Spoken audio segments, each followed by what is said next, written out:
Aunque nos han dicho en este museo, hay personas que nos han dicho que pasan en la noche y hay luz adentro y que se ve como si hubiera gente. Obviamente no hay nadie. Seguramente son parte de la luz o del movimiento que se quedó. Hay energías que no podemos decir que son ciertas porque no están comprobadas científicamente, pero hay mucha energía que nosotros desprendemos.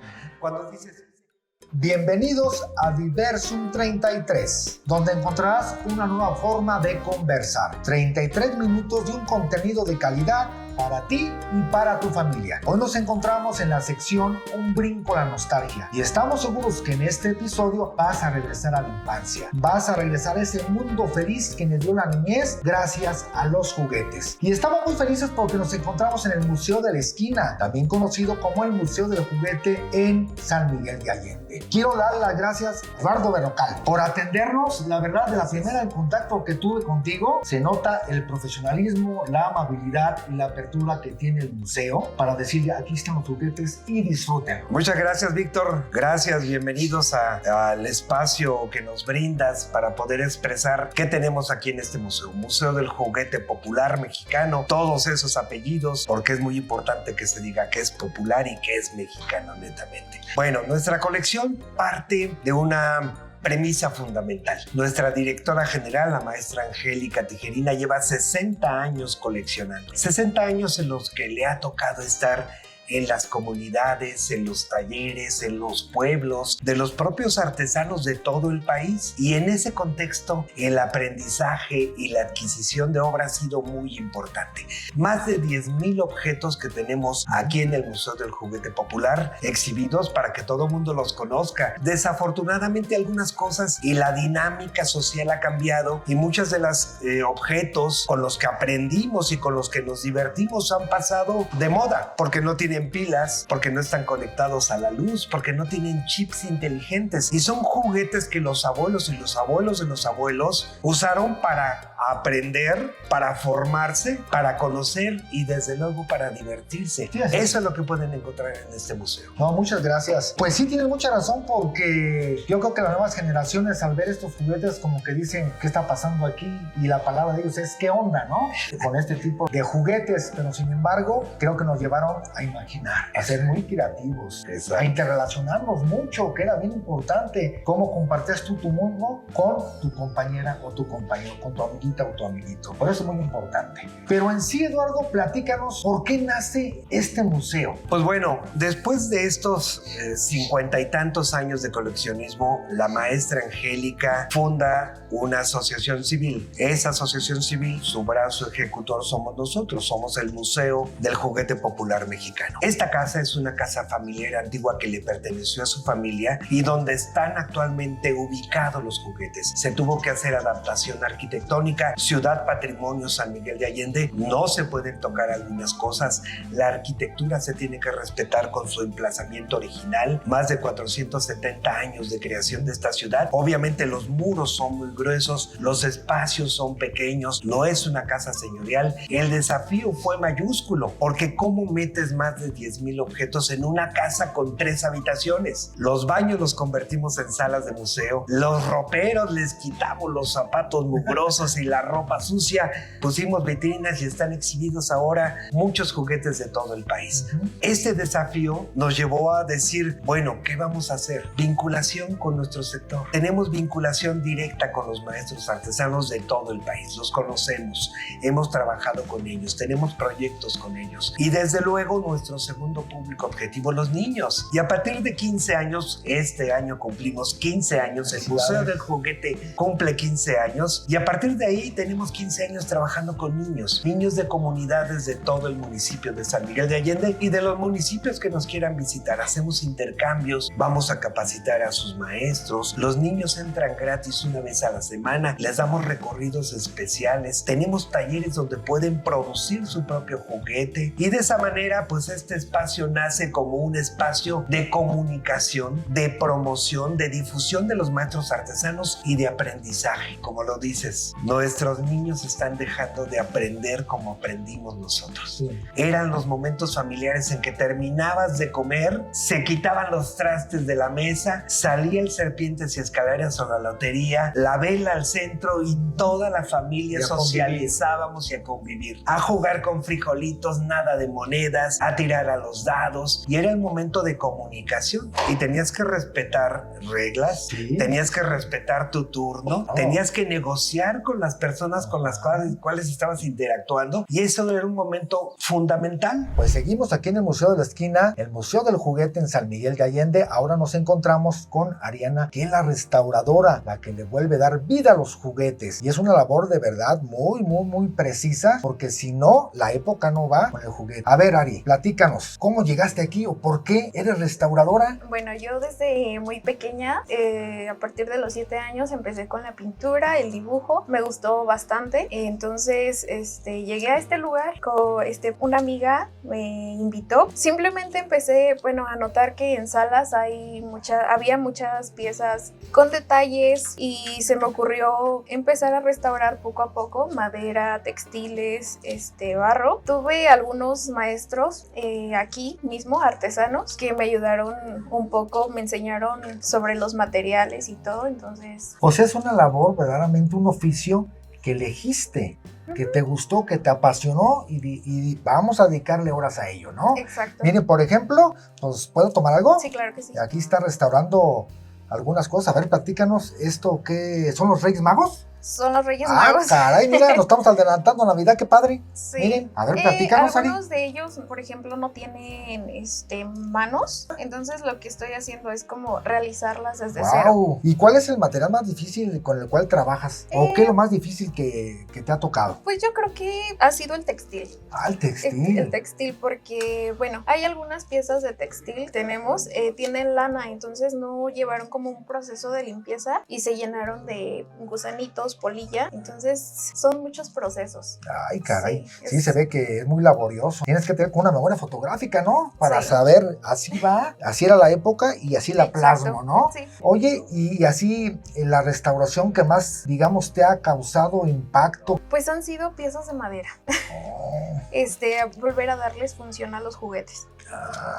Abrir y ver qué es lo que hay adentro para volver a darles función. Ay, pues qué padre. Sí. Pues la verdad, creo que merecen nuestros aplausos. Es una labor que estamos viendo muy minuciosa. Te interrumpimos un ratito. No, claro que gracias por regalarnos este tiempo, de verdad. Y pues no sé, algo que quieras decir a la comunidad Diversum 33, Ari. Pues visiten el museo, dense tiempo de conocerlo. Hay piezas muy interesantes, algunas muy viejitas, algunas recientes. Todo es muy interesante y los va a volver a su niñez. Muchas felicidades, y súper por ahí que van a cumplir 15 años del museo. ¿Qué sección, qué juguetes ustedes han detectado donde se dé de una forma más automática este brinco a la nostalgia? Pues bueno, hay juguetes emblemáticos para cada edad, yo creo que para cada situación.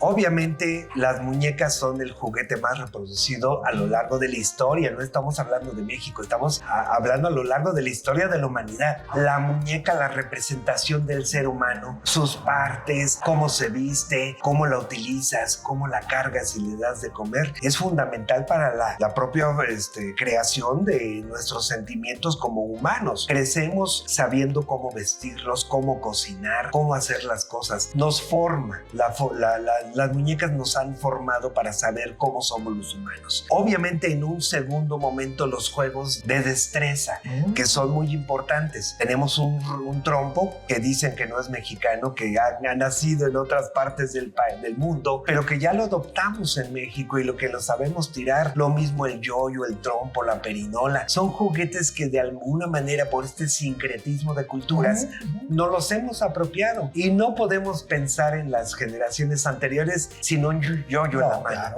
Y es un juego de destreza, porque no cualquiera sabe tirar un buen trompo, y no cualquiera se echa un trompo a la uña, como decíamos antes, jalarlo para que caiga en tu uña. O el columpio del yoyo, ¿no? El columpiito que era algo clásico, ¿no? Los juguetes artesanales son muy especiales porque son únicos, son emblemáticos de nuestra cultura. Los carros, los las trocas. Quizá por el concepto bélico, pero aquí yo no vi resorteras, ¿o sí hay? Pues mira, la resortera es un instrumento de caza. Sí. Junto con la honda, junto con el lanzador de dardos, era un instrumento de caza.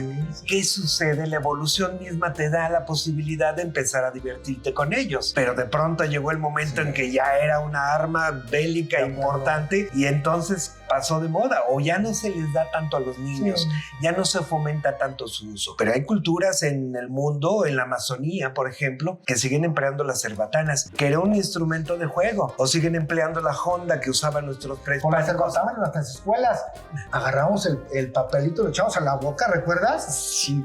Con el popote. ¿Quién me disparaba? No, con el popote. Con el popote, claro. Pues es que todos esos elementos eran parte de la evolución normal del humano. Yo me acuerdo que antes, siendo las resorteras de madera, de pronto empezó a aparecer un plástico duro, grueso, con unas ligas maravillosas que lanzaban mucho. Ya eran resortes, ¿no? Como resortes. Resortes muy impresionantes, algunos redondos de colores maravillosos. Las resorteras que se usan, por ejemplo, en los Altos de Chiapas actualmente, talladas en madera, con relieve, con algunas de sus simbologías, algunas grecas de su propia indumentaria tradicional y que siguen siendo hule del que se extrae del árbol del hule mexicano.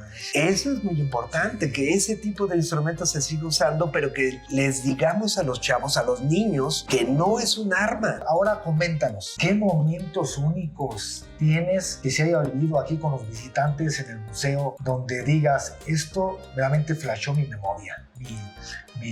Ahora sí que brinqué la nostalgia con ellos, ¿no? Pues mira, a mí me empecé a involucrar en el proyecto del museo hace 10 años. Yo hice la catalogación de la colección y al momento de tener la obra en la mano, de tener que fotografiarla, medirla, hacer la investigación, el estudio de ello, te vas sensibilizando acerca de ellas. Pero otro momento muy diferente es cuando los visitantes de este museo encuentran esas obras aquí exhibidas y les sorprende ver cómo un objeto que todo mundo desechábamos y tirábamos, ya se rompió, tíralo. El gran camión de madera de redilas que muchos carpinteros fabricaban para nosotros el 6 de enero, a donde nos trepábamos y trepábamos el perro y la pelota, grandes camiones que nos jalaba el padre con el lazo. Esos camiones se desechaban, ya casi no quedan y aquí tenemos 3 ejemplares maravillosos. Cuando estos juguetes emblemáticos le llenan la vista y le retraen los recuerdos a los visitantes, vemos cómo la nostalgia inmediatamente corre por sus lagrimales y vemos cómo salen emocionados de recordar. O sea, hay gente que se ha llorado aquí. Ha llorado porque recuerdan el momento exacto en el que el padre o el abuelo o la mamá le enseñaron a hacer la muñeca o cómo les enseñaron a tirar el valero. Perdón, interrupción. Es que ahorita recuerdo que el juguete no nada más era ese momento feliz. Yo creo que el juguete era, si tu abuelito te lo dio y ya no está contigo, recuerdas también a tu abuelito, a los seres queridos que ya no están con nosotros. Fíjate el poder que tienen los juguetes, ¿no? Claro. Ahorita con lo que estás diciendo, perdón. Claro, es que traes en la cabeza archivos perfectamente clasificados de recuerdos que no muchas veces volvemos a usar. Pero cuando algo te lo detona, inmediatamente dices, me acuerdo que mi abuelo, y me acuerdo que mi abuela, y cuando jugábamos a los juegos de mesa en la casa, cómo eran las respuestas de mi mamá, ¿no? O cómo es que hacíamos nosotros para poder, pues muchas veces ganar sin hacer trampa, porque es muy importante ganar sin hacer trampa, sin tener que transgredir las reglas. Las reglas son parte fundamental de los juegos y del juguete. Totalmente. Entonces, pues esas detonantes te sacan recuerdos, te llevan a aquellas épocas de niño, cuando el perro y cuando la patineta, o cuando te echabas de la calle con tus patines o pateabas la pelota. Hay muchos juegos que han desaparecido, sabrán ustedes. Yo no sé si recuerdan el pica pica, que era un pedazo de palo de escoba con un clavo abajo. Tenías que hacer tu montaña de lodo y el pica pica lo tenías que lanzar y siempre tenía que caer clavado en la montaña de lodo. Y lo tirabas desde diferentes lugares, de la cabeza, de las rodillas. Estamos muy contentos porque estamos con nuestra amiga Ceci, que es la tallerista de este importante museo en San Miguel de Allende, que es el Museo del Juguete. juguete, o también conocido como el Museo de la Esquina. ¿Cómo hacen los juguetes o qué hace un tallerista? ¿Qué tips nos puedes dar para que, por ejemplo, en una casa, en una familia, puedan hacer lo que tú haces aquí tan bonito? Bueno, para empezar, nuestros juguetes son prehechos por artesanos, nos lo traen por partes, en blanco, y lo que nosotros hacemos es dar esas piezas, asistir al visitante que venga a los talleres y pues estar aquí para ellos. Lo más común son las piñatas, que es lo que nos enseñan a hacer en las escuelas con un globo o cosas así, que también son artesanías que se pueden encontrar acá. Oye, vemos que tienes aquí muchas cosas. A ver, platícanos, ¿son pinturas? ¿Qué son? Vemos hasta aquí, hasta un... Miren nada más, qué bonito. Se presiona por la parte de Ah, mira, es malabarista. A ver, platícanos. Este es de un artesano que se llama Guillermo Trejo, seguramente han de conocer de él. Es un artesano de aquí de Guanajuato, oriundo de Juventino Rosas. Ajá. Él nos trae las piezas por separado, nosotros nos encargamos de, cuando estén listas, ensamblarlo, es darle el mecanismo. Oye, por ejemplo, si una institución, una escuela o algo, le dicen al museo, oye, ¿por qué no vienes a darnos un taller aquí? ¿También lo hacen? ¿También salen a apoyar instituciones? Si somos requeridos, vamos a dar los talleres. ¿Nada más en San Miguel o en otros municipios? Por ahora tengo entendimiento que solamente en San Miguel. Ah, ok. Sí, ¿Tiene algún costo? Dependiendo del taller, es el costo, es variable. O sea, mira, pues es momento de que difundas qué tipo de talleres manejas. Tengo en cartonería, por ejemplo, justo estas, las tres muñecas. Sí. Un caballo de cuerpo de palo que está por allá. En madera tenemos los changuitos marumeros, un carrito y un carrusel. Y el único que tengo en textil, que es una muñeca Don Shu. Por ejemplo, esto lo elaboras aquí. Pues vengan al museo, aquí estamos todos los sábados y los martes en los talleres. Quieren reservar con nosotros cualquier día, a excepción de los lunes que descansamos. Ok, pues ya oyeron a nuestra amiga Ceci. Los caicos, ¿no? Los mosaicos, caicos, canicas, como también se le llama. Me encantaba a mí, ¿eh? Y era bueno, ¿eh? Ya con 10 caicos se me iba con 100. ¡Qué maravilla! Entonces era muy bonito. Sí, siempre decíamos ese tira de uñita porque estábamos aprendiendo justamente huesito, a lanzar. ¿no? Ya cuando sabías es, a tira de huesito, era algo sí, era maravilloso. Bonito, ¿no? Además, las canicas son un producto maravilloso. Sí. Se elaboran artesanalmente con vidrio soplado y los colores que les van dando son minerales. Y algunas canicas, cuando ven una canica roja o un vaso rojo, tiene oro, tiene pequeñas milésimas de oro y eso le da el tono rojizo. Sí, era muy bella. Entonces era una maravilla poder jugar las catanitas, las cebritas, que tenían figuras espectaculares, ¿no? Que había una que decían, está maravillosa esta caniquita, te doy 10 por ella, ¿no? Entonces hacemos el intercambio. De lo perfecto que estaba elaborada la canica. Así es. De esos juegos. No, momentos maravillosos. Momentos maravillosos aquí en el museo y momentos maravillosos que recordamos de cómo aprendimos. Porque recuerden que el juguete, el juego, los juegos nos llevaron a aprender muchas cosas. Si somos seres humanos completos, aprendimos gracias a que experimentamos las cosas. Aprendimos a hacer esto, aprendimos lateralidad, arriba derecho, abajo, arriba, atrás, porque pues empezamos a hacer desde chicos de esa práctica que no pensábamos que fuera a ser fundamental para nuestra vida adulta. Y todo eso, toda esa manipulación, todos esos juegos y juguetes nos enseñaron a ser lo que somos ahora. Hace poco nos pidió un grupo de la tercera edad que les diéramos una conferencia acerca de los juguetes y les preparamos una presentación que se llamó Los juguetes de los abuelos. Y entonces hicimos la recopilación de esos juguetes con los que los abuelos empezaron. La muñeca de tela encolada o de cera pintada con óleo, los pequeños retazos de tela que la mamá usaba de las camisas rotas o de los pantalones pelados de las rodillas. Todo el mundo traíamos los pantalones pelados de las rodillas porque nos tirábamos al suelo a jugar. Todos esos retazos de tela los usaban las mamás. Y cuando les platicamos de todas esas experiencias al grupo de la tercera edad que nos pidió esta conferencia, bueno, salimos todo mundo llorando porque recordaban y nos hicieron ejemplos de algunos juguetes que incluso ya nosotros mismos no recordábamos. ¿Se acuerdan del tacón? El tacón del zapato que se lo quitas y con ese sacas monedas. La tongolele, que era propia de las pulquerías, pero que su origen era propiamente del juego de callejero. Un resorte de colchón, que antes los colchones tenían resortes metálicos, se fijaba sobre una tabla y obviamente se mueve. Tenías que atinarle con una moneda adentro, por eso se llamaba la tongolele. Pues todos esos juegos, esas personas nos los enseñaron. ¿Se acuerdan del huevito que soplábamos con un popote y un resortito? Lo soplaba ligeramente y el huevito parece que levitaba y volvía a bajar a su resorte. Pues todo eso. Sí, algo mágico.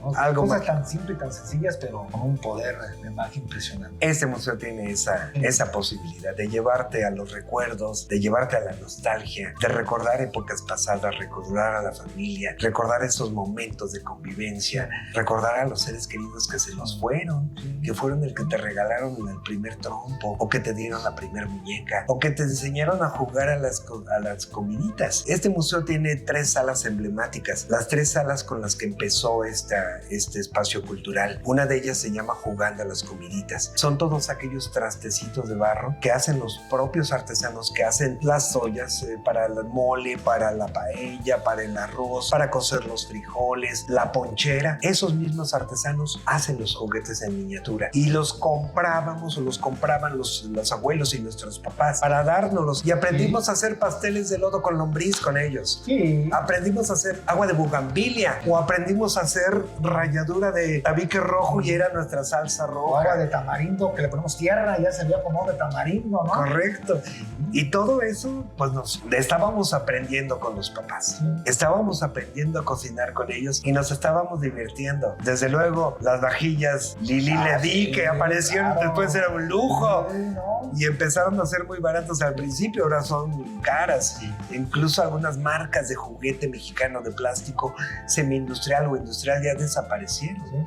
Y sigue perviviendo el juguete tradicional. Y sí, seguirá. Yo creo que seguirá. Es como los libros, ¿no? Claro. Que a veces dicen, no, ya los libros no van a existir. Pues yo creo que el libro no va a morir, igual que el juguete. Elaborado por los artesanos tampoco va a morir. Esperemos que así sea. No se puede sustituir. Conseguimos, la verdad, la audiencia con un gran maestro y conocedor del diseño, Poncho Navarro. Gracias. Bienvenido, ¿eh? Muchas gracias. Gracias ¿Sí? por invitarme. Maestro, a ver, platíquenos, ¿qué tips le puede dar a la gente que nos escucha, a la comunidad Diversum 33 en cuanto al diseño? Es decir, yo conozco a muchas personas que quieren estudiar diseño, ¿sí? Pero a veces hay confusión, no tiene muy claro lo que es el diseño. Platíquenos al respecto. Bueno, el diseño es algo muy bonito. Te voy a platicar cada quien desde donde está. Tengo 36 años que empecé a estudiar diseño. Desde antes incluso ya había incursionado un poco en algunas cuestiones de ese tipo de manera empírica. Pero yo creo que venir a lugares como estos es altamente inspirador. Ahorita hace unos momentos apagamos la música, que era una música de nostalgia. Es una palabra que para mí es muy importante. Este tipo de cosas, venir y observar y ver este tipo de experiencias, finalmente te genera muchos archivos que al final cuando diseñas puedes tomarlos sin que te des cuenta y volverlos parte de lo que es tu trabajo de diseñar. Nosotros venimos de vacaciones, ahorita nos tocó hacer este proceso aquí contigo, pero la verdad siempre andamos buscando elementos que nos inspiren para hacer creaciones nuevas y mejorar nuestros procesos. Entonces, lo que yo les diría a la gente que quiere estudiar diseño, primero, que no duden, que se metan a diseño, que es una carrera increíble. Si yo volviera a estudiar diseño, volvería en este momento a hacer exactamente lo mismo que ya hice. No hay arrepentimiento, es una carrera maravillosa. En cualquiera de las ramas que tú elijas, es muy divertido, es un negocio además muy interesante. Todos los días tienes que reinventarte, eso es padrísimo. Las fórmulas de alguna manera se usan, pero generalmente tienes que hacer un proyecto nuevo cada vez que inicias y eso es maravilloso. Nos habla desde la parte profesional, vamos a decirlo, pero ahorita como visitante del museo, ¿qué fue lo que más le impactó? Bueno, lo que te decía hace rato, yo tomaría una parte de, a lo mejor que tiene que ver con la nostalgia. Recuerdo cuando yo era niño, que jugábamos con muchos de estos juguetes, algo que es maravilloso, incluso yo tengo todavía algunos de estos juguetes y volverlos a ver es como sumamente nostálgico. Hay una experiencia que tal vez te compartiría. Mi papá, siendo arquitecto, alguna vez nos llevó unas tablas, clavos y alambre y nos los dejó en el jardín y nos dijo, esas tablas, esas cosas no las pueden tocar, por favor, parte de la obra. Claro que mi papá, muy inteligente, quería que hiciéramos lo contrario. ¿Qué es lo que hace cuando uno le dice, no toques eso? Pues eso primero vas y haces, claro. Y empezamos a agarrar de una tabla un pedacito de clavo, pues sí, y comenzamos a crear cosas. Y hay algo que a mí me encanta, que comenzamos a restaurar un caballo, como alguno de los que tienes por aquí, que estaba un caballo viejo, que le faltaba una pata, Y con esta madera lo rearmamos como pudimos, era casi un caballo Frankenstein. La parte de la imaginación es bien importante porque agarré unos alambres que estaban ahí. Me va a regañar mi mamá porque cuente esto, pero conectamos el caballo con unos alambres pelones, los íbamos a conectar a la luz para que el caballo viviera, ¿no? Wow. Estas son cosas... Una especie de Frankenstein, pero en caballo, ¿no? Un caballo. Este tipo de cosas son como muy vivenciales. Obviamente mi papá no es que no quería que jugáramos esas piezas, lo que él quería era que experimentáramos, ¿sale? Que viéramos experiencias, pero era un caballo viejo, que ya le faltaba una pata y que le faltaban muchos elementos y que para nosotros lo recompusimos. ¿Tuviste algún juguete especial o con el que viviste momentos muy únicos, muy especiales? Sí, por supuesto. Hay uno que a mí me encanta, que es esta lanchita de metal que pones... Una vela. Que pones sí. un pedazo de algodón. Sí. Y me acuerdo que salíamos de campo y poníamos estas lanchas, y a todos mis sobrinos que son ahora muy jóvenes, 9, 20 años, les he regalado estas lanchas que curiosamente he comprado aquí. Sí, aquí se ve. Y están maravillados, ¿no? por las cosas que vivíamos. Hay una serie de palabras que a mí me encantan y que juego todo el tiempo con ellas, son la parte de la tradición y de la innovación. Y hablando otra vez en este punto del diseñador, tenemos que entender que hay que respetar la tradición, pero que también podemos innovar, que el mundo cambió, sí. ¿sale? Respeto ampliamente la tradición, pero en mi quehacer como diseñador esto me ha hecho innovar sin violentar.